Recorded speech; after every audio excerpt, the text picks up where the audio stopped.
Welcome to the Toy Rewind Podcast with your hosts, the Brothers Newland. Now, let's talk toys.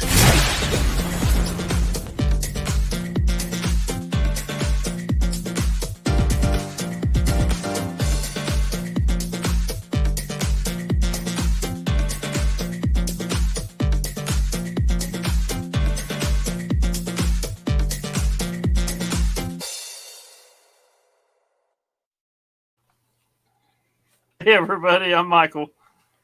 I'm John. And I'm Andrew. And there's a sync thing happening. I think. I don't know. We'll see what actually comes out.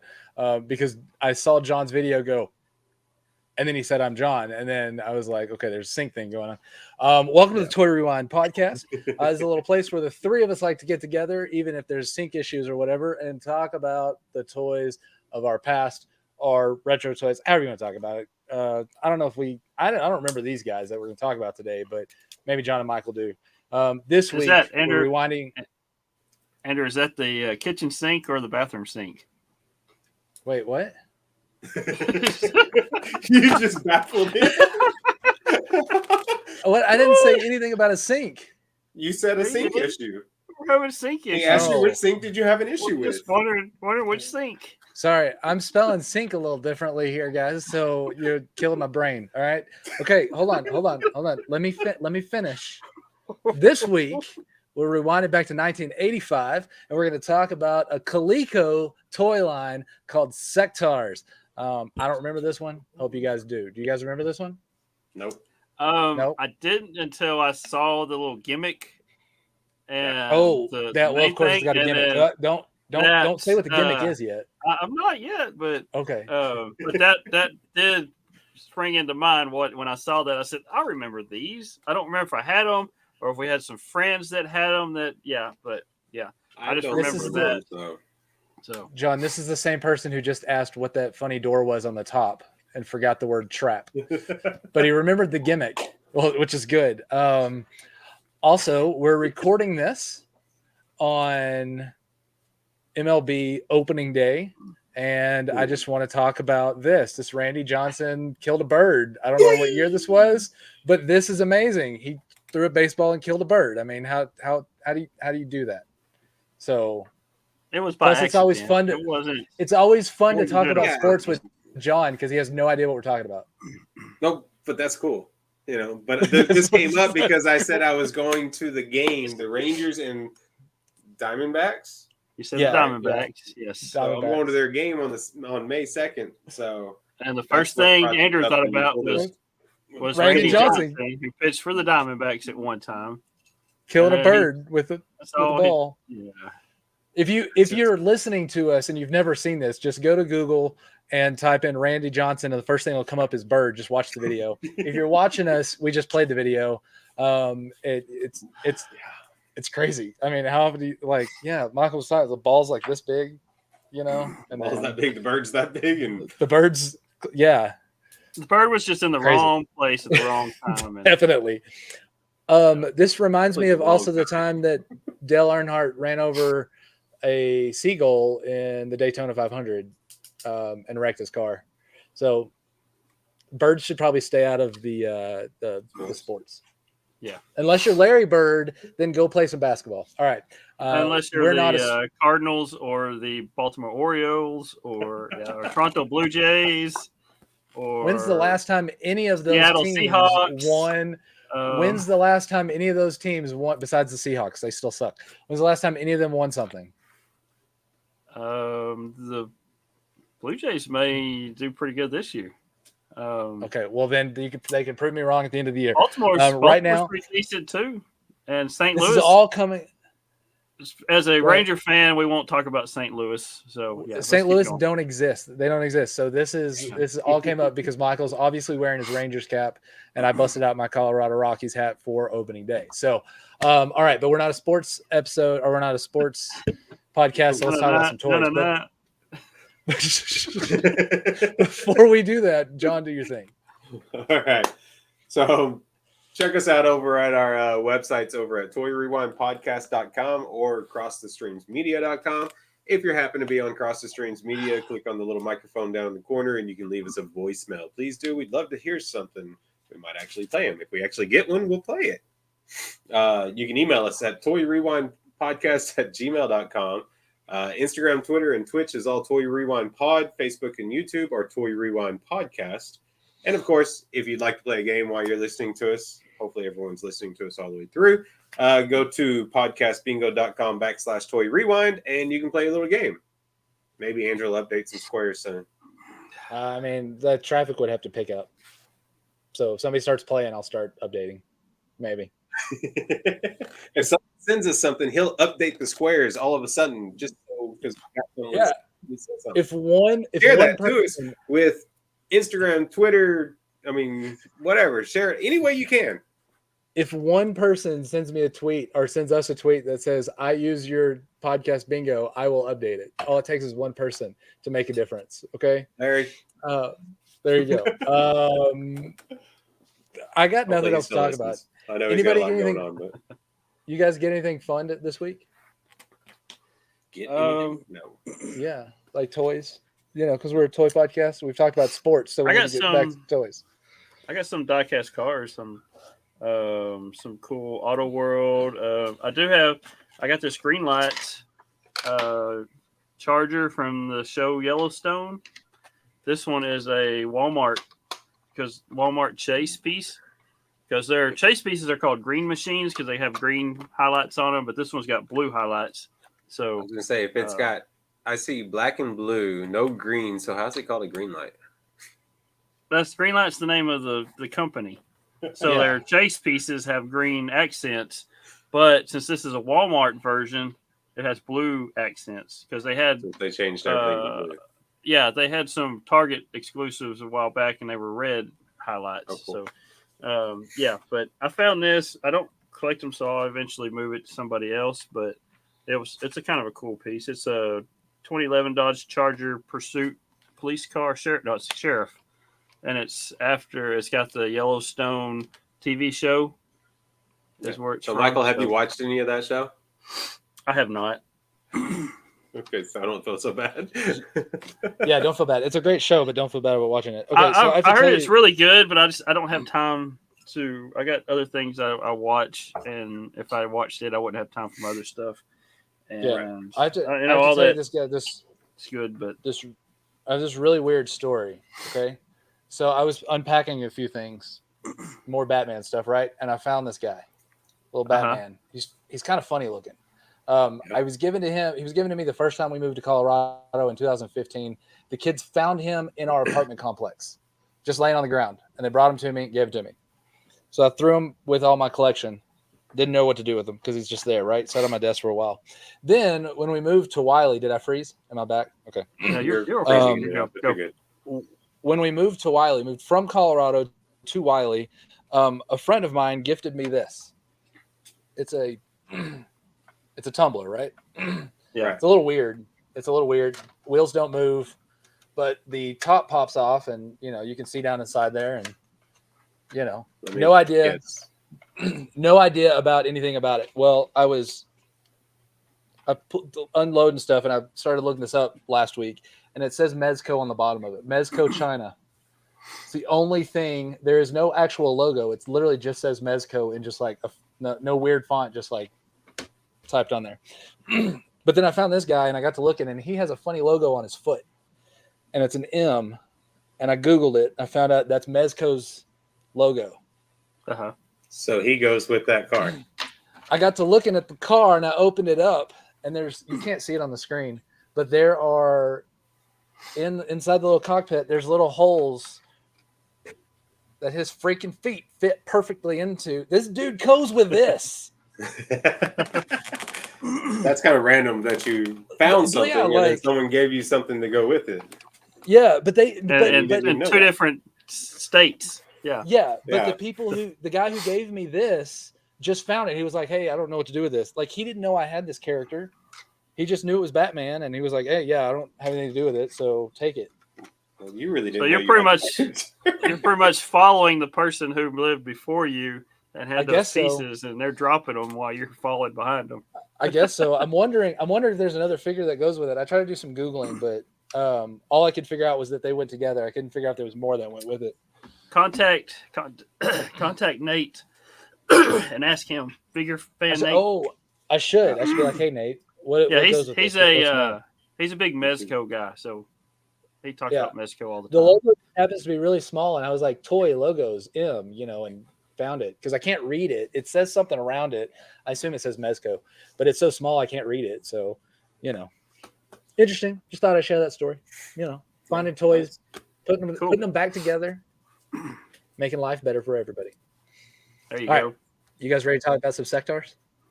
Yep. Sectaurs. All right. Yep. Well, let's rewind and get into it. All right. Oh, Sectaurs. What was that all about? I don't know. John came back and he something. I couldn't tell what he was doing. He was squeaking something. I heard some squeaking noises. I just caught the end of it. Oh, John's chair is squeaking. Okay. All right. So since you guys are that's the noise the Sectaurs make. There you go. All right, so let's get going. Let's get on this. All right, so I know people want to hear what we're going to talk about. So squeaky chairs. So Sectaurs, Warriors of Symbion was the name of this toy line. It was released in 1985 by Coleco. Sectaurs was another toy line that was one and done. I know the last few we've talked about are some that had one release. So with this one was like those others, just had one release, and that was it. So they had a second series that was supposed to come out. It was in the planning stage. I don't think they made it all the way to making prototypes, but they had some stuff in the line to be made, and then it got canceled. So the second series never got made. So it had one of the most unique kind of gimmicks of the 80s. Every toy line had a gimmick back then. But this one was kind of a little bit different. Ooh, different. We like different. Like John. Yeah. So, like John. All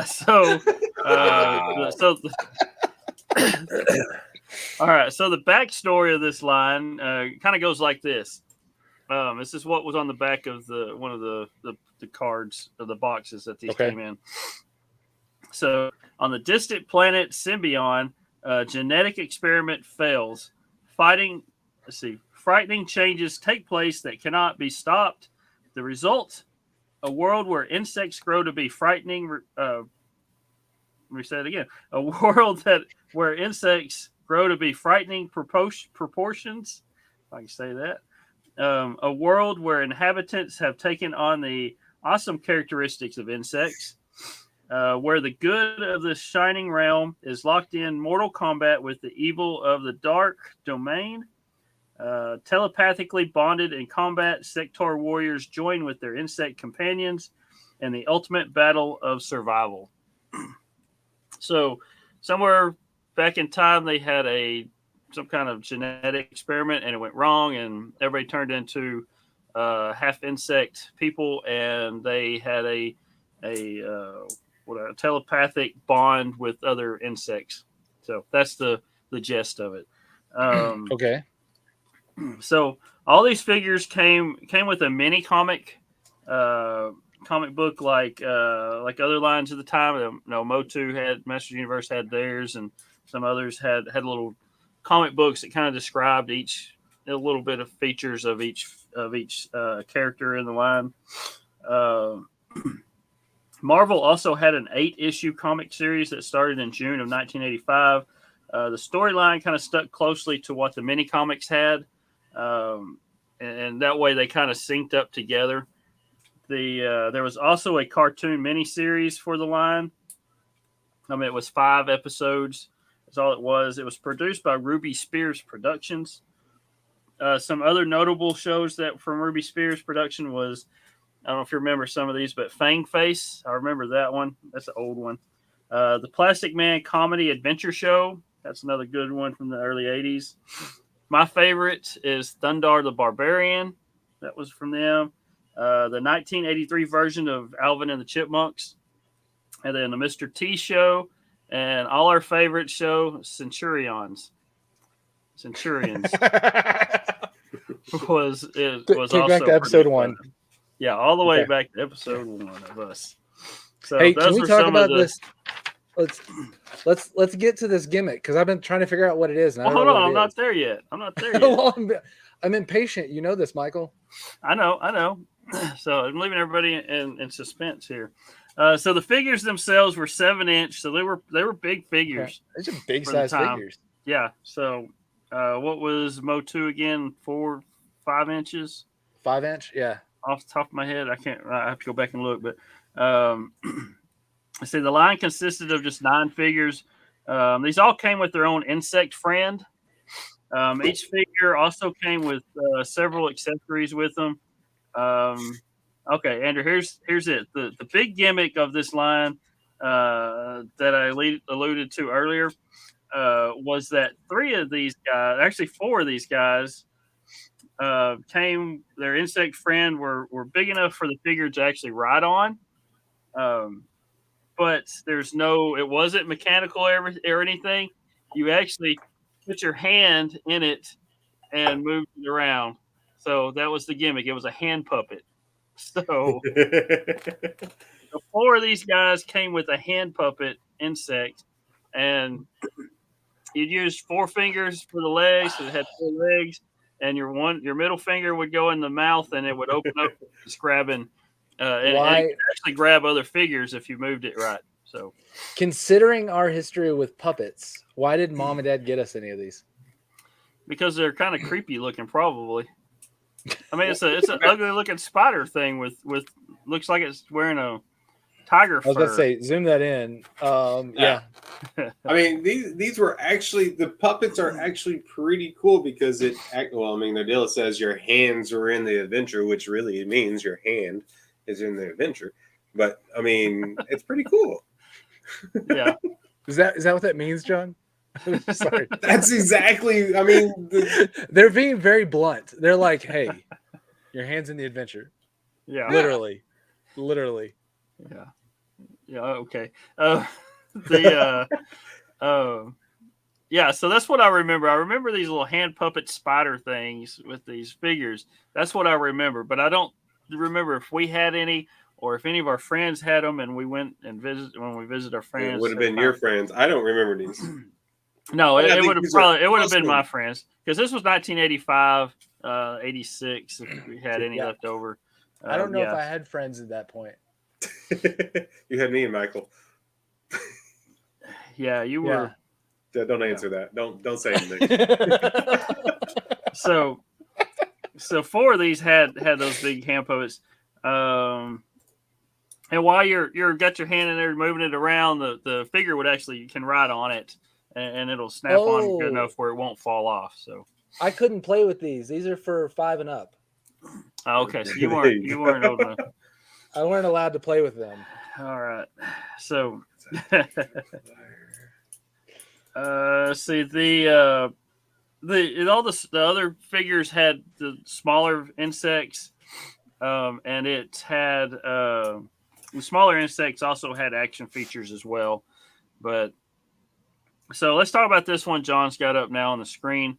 This is Dargon with Dragonflyer. So Dragonflyer is a hand puppet as well. He's like an evil, well, he's a good guy, but he looks like a mean looking dragonfly looking thing. And they actually has wings that I think ran off battery power. But you would, on the bottom side, it's got the little, you put your hand in there and move it around like the legs. And like I said, they have their mouth move up and down with your other fingers. But this one has wings and it flapped up and down. So Dargon is the leader of the good guys, pretty much. And this one's with Dragonflyer. He's in a blue uniform. This is the only figure in here, or the only character that has 2 different versions of him. So this one, like I said, is the blue. He's got, and they all come with different battle gear type stuff. So I'm going to read off the battle gear real quick. Just reading these off, you kind of get what they are, but they have Sectaur language in them. So, so let's see. He comes with a removable weapons bag. Okay. Then he has 2 venom shooting Ven gun pistols with holsters. So I guess they're just little pistols that shoot venom. And then he has a skull piercing Slazor with holster. So this right here. That's going to be his kind of like a sword. Well, he's got that. Then he has a double-edged broadsword as well. Oh, okay. Yeah, so that's the broadsword. So he's got a dagger and a broadsword. Yeah. And then he's got a battle shield as well that come with this guy. Skull is what their armor is made out of, pretty much. I mean, because they have like he's like the Rock. He's like the Rock. Blind. Yeah, he's like an anti-hero because he's not happy. Well, I mean, the Rock had hair at one point. He doesn't look happy. He's an anti-hero. If he's gonna be a hero, he's a good guy. But if you look at him, see they all look like humans, except their eyes are blue, and they have these antenna things that come out of their forehead over the top of their head. I'm so glad we haven't merged with insects. So I'm looking at a picture of what I assume is all the good guys. And they're all kind of smiling, like they look happy. And then there's him. He just looks like he's the anti-hero. He's got that serious look because he's the leader. He's got to be serious. So, okay. So there's a second version of him, Dargon. It's the night fighting version. This one comes with Parafly is the name of his insect in here. This one's a smaller version. He can't ride him or anything, but he glows in the dark. It's like another dragonfly, a smaller version. It's got little wings and stuff, but he's got glow in the dark features on him. So the battle gear that comes with this Dargon, you had night vision trinoculars. You had venom shooting Ven gun with flash suppressor. There was a commando dagger, and then he had twin calf holsters. So I guess he's got little holsters on his calves. Yeah. So I just got a call from all of our listeners, Michael. Please stop clicking your pen. Oh, I'm sorry. But they all called me at the same time, and they were like, "Please tell him to stop." I was clicking. I'm trying to figure out. You said trinoculars. Trinoculars. Yeah. So he's only got 2 eyes. Then he's got the antennae. So is one for the antennae? I don't know, man. I don't know. But I know the antenna on him glow in the dark, and the trinoculars glow in the dark lens does. So okay. Yeah, it's just But he's silver instead of blue. Yeah, he's silver instead of blue. Yeah. All right. So the next guy usually it's me, John, that's overthinking. I'm trying to overthink on these. The antennae. All right. Antennae. So the next figure we have is Mantor, and then Raplor is his insect. So Raplor, the little insect, looks like a little beetle. He's got a hook-like appendage that he uses right around his mouth, and it shoots up. And he uses it to climb a wall or cliff. So it's like a grappling hook. So you kind of, I think when you hook it up and stretch it out, I think you hit a button on his backside and it winds it all up. So you can actually have your figure ride on them hang on to it and up the wall you go. So that's what the insect does. So Mantor's battle gear he's got precision single bolt crossbow, venom shooting Ven gun. He's got a strap-on holster for his gun. There's a heavy-duty battle shield of tempered skull. So, like I said, the skull is their armor. So, all right. So the next guy is Pinsor and Battle Beetle, and again, Battle Beetle is one of these hand puppets. The picture we have doesn't have Battle Beetle, but we have Pinsor. But it's like a it's like a hand puppet, and he's a beetle. So and Pinsor rides on top of him. So the battle gear that comes with Pinsor is a removable weapons belt, a Ven gun pistol, armor-piercing battle axe, arched sword, and a heavy-duty shield of skull. And his is bigger than Mantor's was. Right, but he's shield, the weapon specialist. Yeah. So he's Manowar is what he's kind of figured after from Motu. Yeah. Okay. All and right. He looks very similar. It's just he has the mustache the other guy doesn't. Yeah. Okay, so now we have the last good guy you have is Zach, and you have Bitar is the name of Bitar is the name of his insect. Bitar kind of looks like a 6-legged type dog, maybe a dragon thing. I don't know. Where have we seen a dog like that before? He looks like that looks familiar. Dogs from it looks like one of the cartoon that we used to watch. The little dog. Yeah. Inspector Gadget. No, not Inspector Gadget. He kind of looks like from something Inspector. I think it's the eyes that make him look. No, not Inspector Gadget. It's not the dog, but it's a mechanical dog in one of the shows from the same era. It's what it looks like. But yes, it's 6-legged. Mm-hmm. And it's got an antenna on his head, like they all do, like insect antenna. But he's got a little biting feature, so he grafts onto things with his mouth. But he's a smaller insect. So Zach's battle gear, he's got a strap-on holster, skull-piercing Slazor submachine gun with strap, venom-shooting Ven gun, and then heavy-duty battle shield of tempered scowl. So that's what he's got. Yeah, I don't know how much that shield that they're like this one and the first one, their shields are really small. I don't know what that's going to block. Yeah, Zach's and then Mantor's have little bitty small shields. Yeah, I don't know. Yeah. What is that going to block? I mean, you got way too much still open. Yeah. It's I don't know. It's something Randy Johnson can hit because it's smaller, so all right, so let's talk about the bad guys real quick. So you had General Spidrax and Spider Flyer. So this is the leader of the bad guys. Spider Flyer is a hand puppet as well. It's a big spider hand puppet.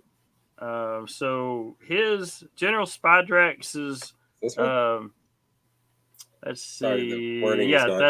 That's it. Yeah, it's just in a box. So Spidrax, it's a spider, and he's got wings as well, like what's the name? Dragon's Dragonflyer was too. So it's got to be the same as that, just evil looking. So the battle gear that General Spidrax has, he has a skull shield, venom tipped whip fashioned from the antenna of the dreaded Triceralon. So it must be like a Triceratops insect version of that. Now we go dinosaur. Yeah, that was dinosaur. And then he's got a Spider Flyer has flammable venom coated web, which instantly renders any Sectaurs that touch it and make them comatose until the spider web comes off of them. So that's what his spider web is supposed to do if it was real. So that's something in there. But yeah, this one and no, it's all the hand puppet part where you put your hand in is all covered in fur on these spider looking ones. It's all fur. Yeah. So Where we at? Now we have Commander Waspax and Winged. So Winged has a venom tipped tail. Yeah,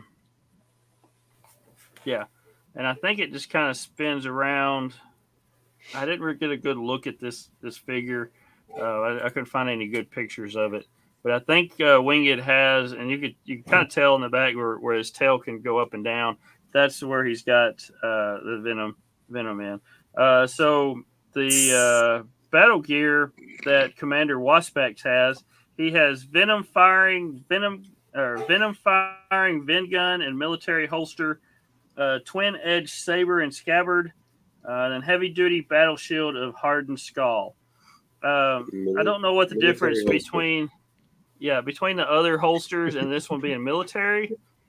I don't know if there's a difference, but that's what the military holster that stood out when you said it. I was like, yeah, military. All right, so then we have Skeeto and Toxid, and you kind of tell the insect names that are in this. You have Spidrax. General Spidrax is a spider. Commander Waspax is a wasp. Skeeto is like a mosquito. And then the last guy we're going to talk about is Skulk. And I have no idea what Skulk is after. That was kind of a different one. But Skeeto, real quick, his little insect friend, his Toxid, he fires venom from his snout. So he's he's just water. You suck up water him and he squeezes his backside, like was it thorax, whatever you want to call it on an insect. You squeeze it and it squirts water. So that's the venom that fires out of the front of that.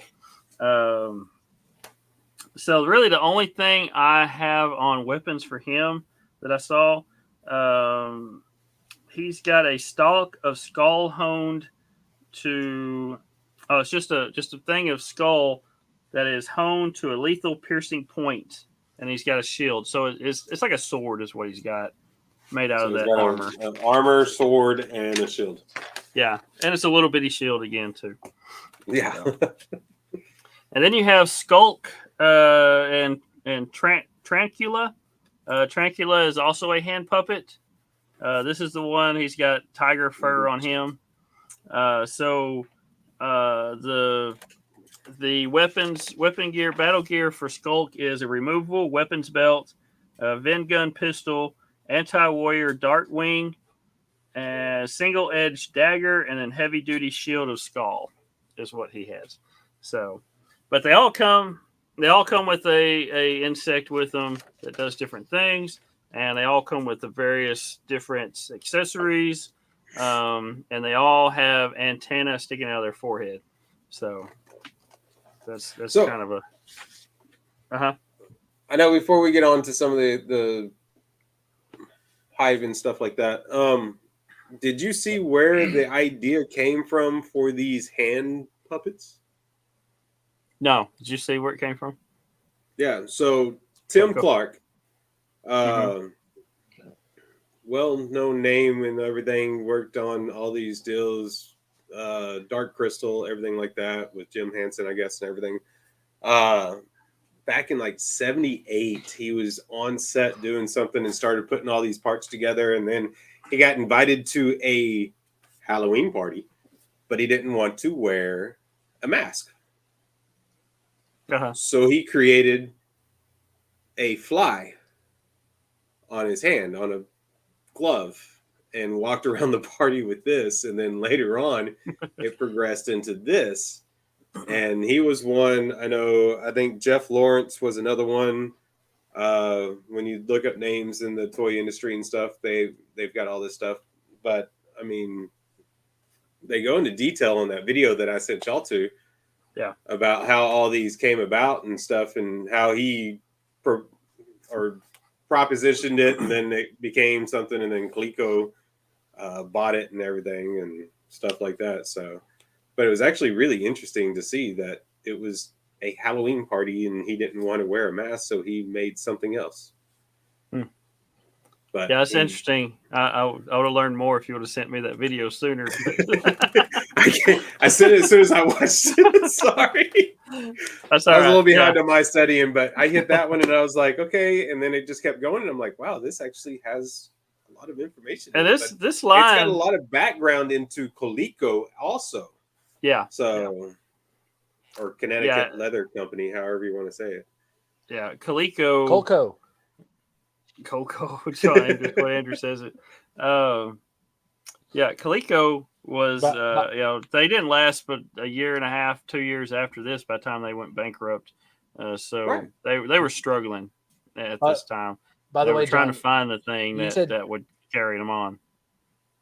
All right. You Andrew. said Tim Clark. I have written down Tim Clark. I think I froze. You did. Yeah. So but it's okay. We can still hear you. No, I can't hear him at all now. Okay. All right. Well, now. Okay. So while Andrew's having technical difficulties, let's go on. We'll talk about the Hive, and then Andrew can jump back in when he comes in. Okay. So the Hive is the play set for this toy line.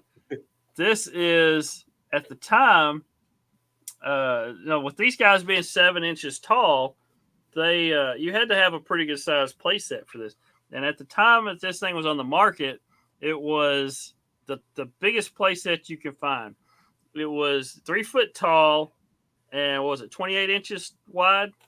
28 inches wide. 28 inches wide, 3 foot tall, and it had different little things that you had to get by. What it was you tried to climb to the top and get into the secret door to get inside of it.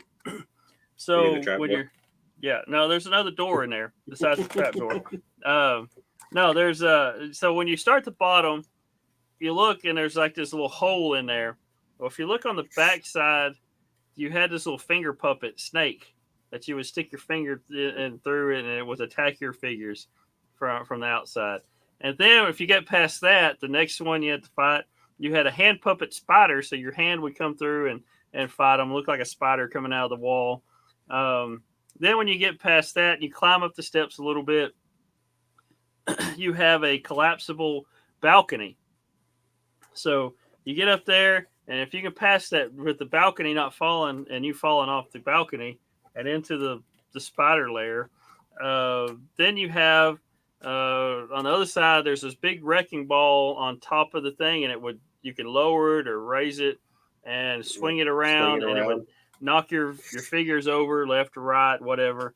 So if you got past that, when you get to the very top, there's like a little gun, but the only thing with the gun is it only came up waist high on the figure. I don't know why it was built for like a 4-inch figure instead of a 7-inch figure, but anyway, so the figure would be standing there, but then there was a trap door, and then you would fall all the way down to the bottom again when you get if you end up with that trap door. But then when you get past that, there is this little door. It's like a Hobbit door. It would roll, or actually it would roll, and it was round, and your figure would go in. So that's and it's pretty cool. You've got all these interactions with your puppet and your finger puppet and the what I saw, the wrecking ball boulder looking thing that just swung around, and everything. So it was really cool.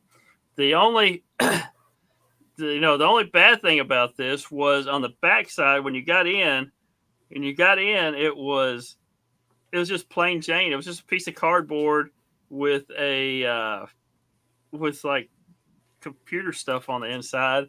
And if you and I was watching one video on this, and they kind of zoomed in where it had like a greenhouse in the corner of it, and it looked like they were growing marijuana in the corner of the picture. But it was kind of funny looking. But anyway, and it's really thin. It wasn't a very deep play set. It was tall and wide, but it wasn't very deep. And then it was held up by these little legs on each side. So if you look from the front, it looks like this humongous play set, which it was. But if you look from the back, it's just blah. So, but all the action was on the front side anyway. So yeah, I know. I listened to that video, and they were talking about sculpting it, and multiple people on this one sculpting at the same time on the outside. They never talked about the inside. So Yeah. I can see how. I mean, I'm looking at the small picture down here in the corner, and I can be like, oh yeah, that's kind of boring. Yeah, it's just a flat cardboard piece that's in there. There is one Welcome little back, Andrew. thing where your figure could stand on. It had some rails, but that was it. So Yeah. It would be a lot better if they made it more like the Motu Grayskull, where at least there's maybe it's not painted on the inside, but at least there's like mold part of things that makes it instead of this. But then again, they went piece. for bigger than Motu, and the next year GI Joe came out with the ship. And US yes. Yeah. So US flags beat everything all day long. It was the largest playset on the market at the time, and it lasted for a year until Mattel released Eternia for playset. Eternia was the other one, and then they released. Then Hasbro released the USS Flag for GI Joe, which beat it out of all of those. But I mean, it towered above all these other playsets that you had. Even it talked it was bigger than the several years later when the Turtles drone was the big round thing came out. Yeah, the Chrome Dome. Yeah, so I think Andrew froze up again. That's what I was trying to catch his attention. I'm here. I'm here. What's the name of the Turtles dome? The Technodrome. The Technodrome. Yeah, that's it. Yeah, it's so it was bigger than that. This was a huge playset. So. Yeah. Which was cool, but I mean, I'm like you. If they would have put a little bit more into it, made it a little bit more, sturdy, and then put some stuff more on the inside. Yeah, the inside it was just kind of blah. Yeah, like I said, it was just but all the play stuff was on the outside. You had your hand puppet spider, you had your finger puppet snake, the balcony that collapsed, and the boulder that swung around, and the trap door. Yeah. So. But yeah, that's it. So, but that's the line. I mean, you had 4 bad guys, 5 good guys, and a playset, and they all came with insect buddies. One of the good guys, you had 4 good guys, 4 bad guys. Just one of the good guys was double. Yeah, that was Sorry, so maybe it was his twin brother. Two a Dragon. Yeah, I didn't think about that. So maybe it was his twin brother. Well, you had 4. I mean, it was 5 good figures, but okay. I mean, the figures on top of that, the figures are very detailed. Let me stop sharing my screen there we go. But the figures are very detailed, and they talked about how the figures are 8 inches, I think, including their 7 inches, including their antennae. Yeah. But when they sculpted them, they were 3 times the size of that when they were doing the sculpts, so that way they can shrink them down, and how much detail they put into those big sculpts and then shrink them down, it makes even more detail when you make them smaller. So it's pretty cool listening to all that stuff. That's what they did with the wrestlers that we did as well. They made them bigger and then they shrunk them, made them smaller. And they kept all that detail in them as they got smaller. Andrew, you were going to make a comment before you froze about Tim Clark. Yeah, so you said he was a well-known guy. So I Googled him, and the only Tim Clark I could get was an aerospace airplane executive. Okay. I said within the realm of... But all I did was type in Tim Clark, because you were like, well-known guy. And I was like, all right, Tim Clark, airline executive. Really well-known. He's well known with this group of friends. Yeah, so I did hear you say, John, that he was going to a Halloween party, which is kind of cool. And you don't want to wear a mask. He's well known. He doesn't want to cover up that beautiful face. So, how did you spell Clark? Because it pulls straight up into Tim Clark is known for Dark Crystal, Fraggle Rock, the Cinema Insomnia of Mr. Lobo. Sir Timothy Charles Clark was an airline executive. C-L-A-R-K. With the E. What? You got to put the E on the end. On Clark? Yeah, there's an E at the end of it. C-L-A-R-K-E. It's Clark. Tim Clark Design, Coastal Luxurious Interior Design. Read the one underneath it. Yes, but I'm just talking about the top one. John did say it was I didn't first add one, the didn't he? Yeah, I didn't add the I didn't E, say the like, so first that one. I makes said sense. known. I just thought it was I mean, funny. Dark Crystal, Fraggle Rock. No. He worked on all these deals. He did all. I mean, No, so John, I was gonna add because I was trying to point it out. Like he's an airline exec, and these are flying insects. Like I just thought it was funny. You know, maybe he was like, "All right, I'm done with flying insects. I'm gonna go be an airline executive now." So I don't know. Oh. Cinema All right. Insomnia with So, Mr. and Lobo sorry, I was out. I had apparently my network crashed for a moment. and Blues Clues. So Oh, he does Blue's Clues too. Okay. Apparently, the he So, probably but, is an I mean- airline executive for Pan Blue Airlines. not Pen Air. Pan Blue. No, just make it so. All right. All right. So that's the whole line, right? That's the line. Yes, that's the Okay. line. Yeah, so my network crashed, so I had to jump over and fix it. But so I'm gonna enjoy listening to the last couple, like you talking about the Hive. Hive, yeah, because that sounds pretty cool. Like I don't know, but not cool. Like it sounds cool, but then it turns out to be a piece of junk. Excuse me. Well, if you Right, look for the front, it's It pretty looks cool. really cool. Yeah. So just don't open it and don't play with it. Is that what you're saying? Right. Just don't look Just- at it from behind. Just put it on the shelf and you're good. Yeah. So all right, well we do, John. You're on the right path. We need to rank these. So let's do that. Well, I gotta find a piece of paper. Where do you guys put this? Um, Oh man. I'm gonna put this. That's a good question. Where I'm gonna put this one with this stuff I've got. If you want, I'll go first instead of. Go ahead, John. Yeah, go ahead. You know. I'm Where going to put it at number 3 because I love the fact that they incorporated the hand puppets and stuff, and made it another dimension of play, not just but actually being able to do it. So I really like these. I think the detail is really good on them. I wish I could remember these if we had some or not. But again, when they came out, I was not old enough to probably even play with them. So mom and dad probably kept them away from me. But I don't remember getting any hand-me-downs from Michael. But I really like them. So number 3. Okay. Michael. I'm gonna put these at. I'm gonna put them at number 4. You guys really like these. Tough one. Yeah, Yeah. it's tough, but I think I would get more. The hand puppet part is cool. But I think the play value that I would get out of more is Wheeled Warriors and Air Raiders, which is 2 and 3. And I think I would enjoy these more than the Beetlejuice. Okay. Because I was kind of back and forth, either put them with where Beetlejuice So you're is, putting or the put them. cars-based toys above an actual hand puppet that you can play. Yeah. I mean, that's me. Makes sense. Makes sense So- for you. Yeah, It does. So, it makes I complete think- sense. I mean, look I at your think background. I think 4. Yeah, I think 4 is it worked good for me. Yes. Based off of the fact that this is a hand puppet and my history with puppets, where do you guys think I'm putting this? 2. John? I would say 2 or 3. 7.